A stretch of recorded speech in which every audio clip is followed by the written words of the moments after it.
Seluruh penghuni apartemen dikumpulkan di lapangan. Suna sedih karena neneknya tidak kunjung sampai di apartemen. Lalu ia menanyakan kepada salah satu petugas, kapan neneknya sampai di apartemen. Wanita yang pertama kali bertemu dengan Suna yang kebetulan ada di situ pun menjawab nenek Suna akan sampai nanti malam karena sekarang ada yang menjemputnya. Setengah percaya dan tidak, Suna pun mengangguk dan pergi dari situ.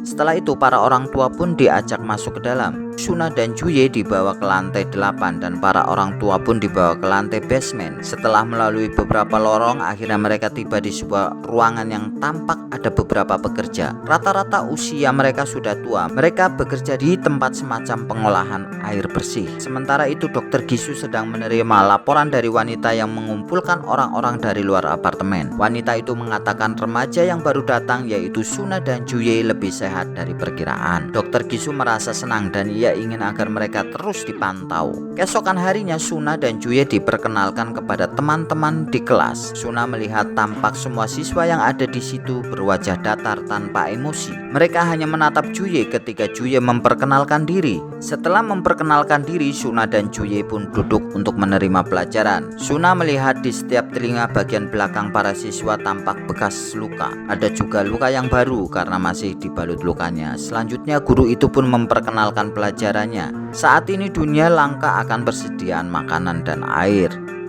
Makanya di sini sedang mengembangkan metabolisme baru agar manusia bisa bertahan hidup lebih lama tanpa air dan makanan.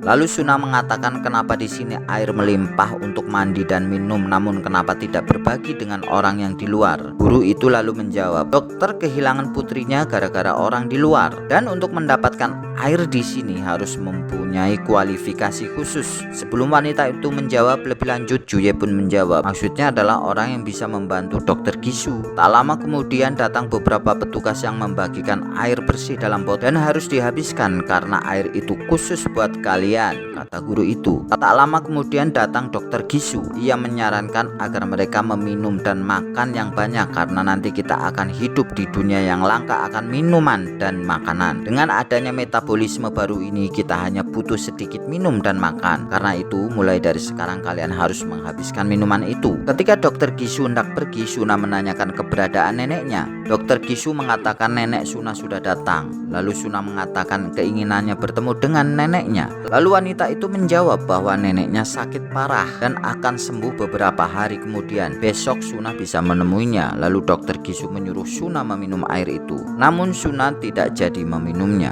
Suna yang sebenarnya sangat penasaran dengan apartemen itu pun mulai menyelidiki ada apa sebenarnya dengan apartemen ini. Sementara neneknya belum juga kembali, ia lalu mencoba keluar dari asramanya. Suna menyusuri lorong-lorong sempit apartemen itu. Ia berjalan mengendap-endap.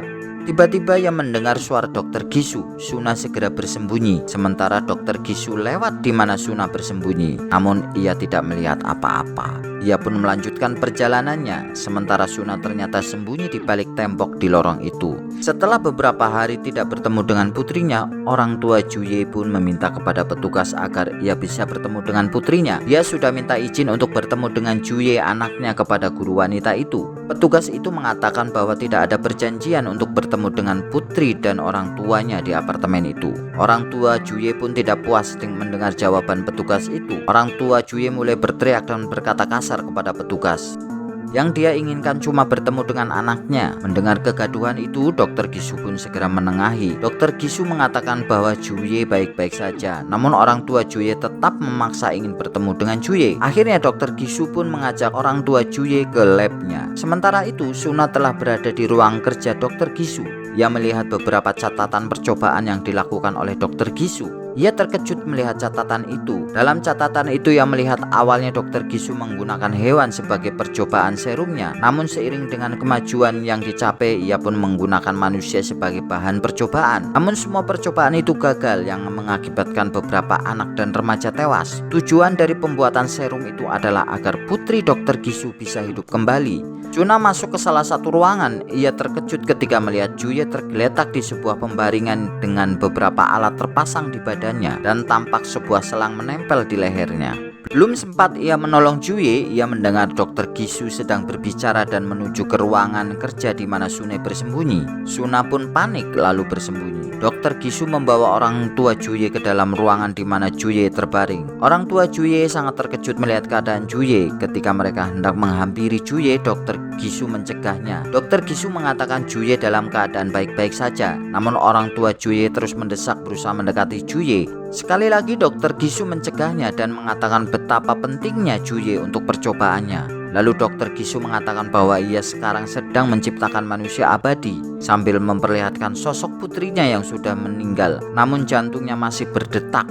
Melihat hal itu, orang tua Juye mendekati dan berhasil menyentuh tubuh Juye. Namun tiba-tiba tubuh Juye bergetar. Dokter Gisu dan orang tua Juye panik. Mereka menjerit terus memanggil nama Juye. Sementara Dokter Gisu berusaha mengobati Juye agar stabil. Namun bukannya stabil, mulut Juye justru mengeluarkan busa. Dari sedikit lama-lama semakin banyak dan tiba-tiba tubuh Juye berhenti bergerak. Orang tua Juye menangis sambil menghampiri tubuh Juye yang telah meregang nyawa. Sementara Dokter Gisu yang marah tiba-tiba mengambil sebuah alat operasi kemudian menusukkannya ke punggung ayah Juye yang mengakibatkan terbunuhnya ayah Juye. Ibu Juye menangis dan hendak melarikan diri, namun sebuah peluru hinggap di kepalanya. Semua kejadian mengerikan itu disaksikan oleh Suna yang bersembunyi. Suna yang ngeri melihat apa yang terjadi di hadapannya berusaha untuk tetap diam tak bergerak di tempat persembunyiannya. Namun tiba-tiba Suna kaget ketika melihat Dokter Gisu sudah berada di hadapannya. Dokter Gisu pun tak kalah terkejutnya. Ia benar-benar senang melihat Suna ada di situ. Tanpa babi bu, Suna pun segera diikat di pembaringannya. Suna mengatakan ia mengetahui apa yang dilakukan Dokter Gisu dengan percobaannya. Dokter Gisu pun mengatakan kelenjar yang ada di kepala gadis seusiamu sangat penting untuk bahan percobaanku. Namun kelenjar itu harus dimodifikasi dan air putih yang Suna minum adalah media untuk modifikasinya. Tak lama kemudian Dokter Gisu pun mulai percobaannya terhadap Suna. Sementara itu Namsan, Jiwan, dan Lee Un Ho berusaha masuk ke apartemen dengan bantuan Tiger yang mempunyai hubungan Dokter Gisu.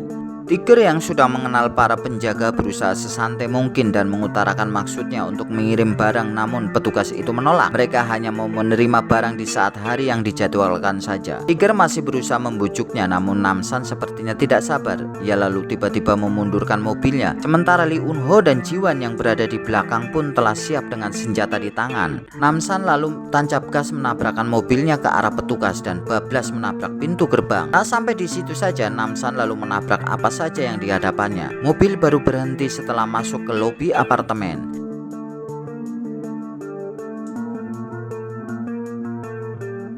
Sementara Lee Eun-ho dan Ji-won keluar dengan senjata di tangan dan langsung menembaki petugas yang saat itu menyerang mereka. Namsan pun tak mau ketinggalan. Ia menembak dan membereskan para petugas yang berusaha menyerangnya. Suara gaduh di depan ternyata terdengar oleh guru wanita dan orang kepercayaan Dr. Gisu. Mereka lalu segera melapor ke Dr. Gisu dan orang kepercayaan itu mempunyai rencana untuk menjebak Lee Eun-ho yang dulu pernah bertugas bersamanya. Namun Lee Eun-ho dan Ji-won yang sudah masuk ke apartemen itu mulai menjelajah di mana keberadaan Suna, dan Lee Eun-ho pun mencari keberadaan anak buahnya. Mereka menelusuri lorong-lorong panjang dan suram. Mereka lalu masuk ke ruang bawah tanah yang ternyata digunakan sebagai semacam penjara, dan akhirnya Lee Eun-ho pun berhasil menemukan anak buahnya. Dia lalu berinisiatif untuk membebaskan mereka. Namun di luar dugaan, anak buah Lee Eun-ho telah menjadi monster yang ganas. Dia lalu menyerang Lee Eun-ho. Namsan dan Ji-won segera bergerak cepat menolong Lee Eun-ho yang diam saja ketika diserang anak buahnya. Mantan anak buah Lee Eun-ho itu pun selain ganas, mereka cukup kuat dan cepat. Beberapa kali Namsan dan Ji-won harus berjuang mengalahkan mereka. Lee Eun-ho yang sudah hilang terkejutnya segera membantu Namsan dan Ji-won yang dikeroyok oleh anak buah Lee Eun-ho yang telah menjadi monster.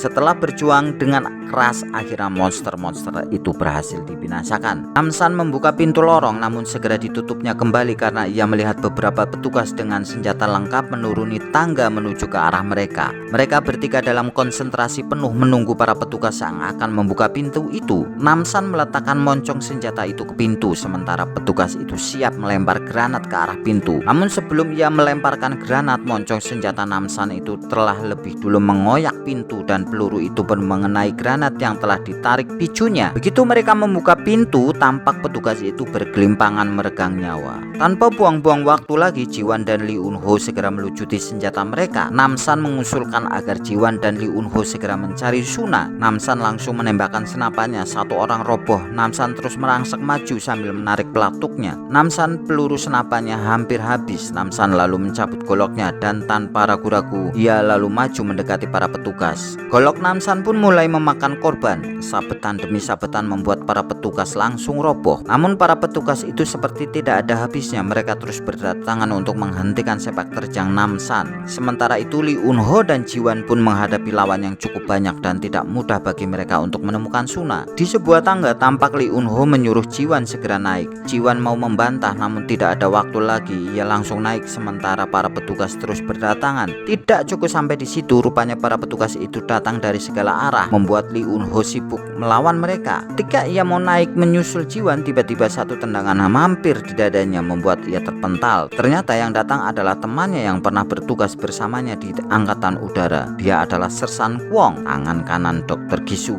Setelah membereskan para petugas di lantai bawah, Namsan bertemu dengan orang-orang tua yang bertugas mengolah air bersih. Namsan menanyakan keberadaan Suna kepada orang tua. Namsan pun langsung bergegas setelah mendapat keterangan di mana Suna berada. Lee Eun-ho sangat marah kepada Sersan Kwong karena Sersan Kwong telah membiarkan Dr. Gisu melakukan percobaan kepada anak buahnya. Ia terus melawan Sersan Kwong, namun bagaimanapun Lee Eun-ho adalah seorang wanita. Tenaganya tidak lebih besar dari Sersan Kwong. Apalagi Sersan Kwong telah mendapatkan serum obat dari Dr. Gisu. Namun lagi-lagi ia tidak berdaya menghadapi Sersan Kwong. Ji-won terus menelusuri lorong-lorong dan ruangan-ruangan untuk mencari di mana keberadaan Suna. Namun Suna tidak diketemukan. Ia lalu mendekati sebuah pintu yang tertutup rapat. Ketika ia membukanya, ternyata adalah kelas para siswa belajar. Dia bertanya kepada guru Kim yang kebetulan ada di situ. Ia mengatakan kalau Suna ada di laboratorium Dr. Gisu. Ji-won lalu meminta kepada guru Kim agar mengantarkannya ke laboratorium Dr. Gisu. Di tengah perjalanan, ia bertemu dengan Sersan Kwong. Ji-won mengancam akan menembak guru Kim kalau Sersan Kwong mendekat. Namun Sersan Kwong tidak peduli. Dia mengatakan silakan tembak dia juga, tidak akan bertahan lama di sini. Tiba-tiba muncul Namsan lalu menyuruh agar Ji-won meneruskan perjalanannya ke laboratorium. Urusan Sersan Kwong biar Namsan yang menghadapinya. Sersan Kwong dan Namsan pun saling berhadapan siap bertarung. Sementara itu Dr. Gisu telah sampai ke tahap akhir percobaannya dan ia mengatakan sebentar lagi putrinya akan hidup lagi. Mendengar suara Dokter Gisu, Sunan terbangun dan mengatakan apa yang dilakukan Dokter Gisu akan mendapatkan balasannya. Tiba-tiba tubuh Dokter Gisu limbung. Ia memegangi bagian belakang telinganya. Sunan tersenyum melihat hal itu. Agar percobaannya berhasil, air putih itu harus dimodifikasi. Sunan mengatakan bahwa ia tidak pernah minum air putih yang ia berikan. Tiba-tiba Jiwan datang bersama Dokter Kim. Jiwan langsung menodongkan senjata ke arah Dokter Gisu. Lihat hal itu, Dokter Gisu lalu mengancam akan membunuh Sunan kalau Jiwan macam-macam. Jiwan tak berdaya ketika melihat sebuah pisau mengancam leher Sunan. Dokter Gisu langsung menyuruh Dokter Kim untuk mengamankan putrinya. Dia sendiri segera berkemas merapikan semua hasil percobaannya. Sementara pertarungan antara Namsan dan Kwong berjalan seimbang. Mereka sama-sama kuat. Namsan sekarang menemukan lawan tandingnya. Mereka bertarung mati-matian mempertahankan agar tetap hidup. Tinju Namsan yang dahsyat kurang berarti banyak menghadapi Sersan Kwong yang setengah monster. Namun ternyata Namsan lebih beruntung dari Sersan Kwong. Ia berhasil mengatasi Sersan Kwong yang kuat itu. Setelah berkemas, Dokter Gisu berniat kabur dari apartemen itu. Ia tidak peduli anak buahnya meminta serum. Ia lalu melemparkan granat tangan ke arah Guru Kim. Melihat hal itu, Jiwan segera melindungi Suna. Sementara apartemen kembali menjadi kacau karena ledakan itu. Para siswa kembali bertemu dengan orang tuanya. Dokter Gisu pun dengan tergesa-gesa membawa koper yang berisi anaknya. Sementara Namsan berusaha menolong Jiwan dan Suna yang berada dalam kobaran api. Dengan susah payah, akhirnya mereka selamat. Dokter Gisu yang berusaha kabur ternyata diketahui oleh salah seorang tua siswa itu. Dan akhirnya Dokter Gisu menjadi bulan-bulanan orang tua yang menuntut pertanggungjawaban atas perbuatannya kepada anaknya. Dan Dokter Gisu pun meregang nyawa membawa bersama semua hasil percobaannya itu. Demikianlah alur cerita film Badland Hunter. Salam sehat dan bahagia selalu.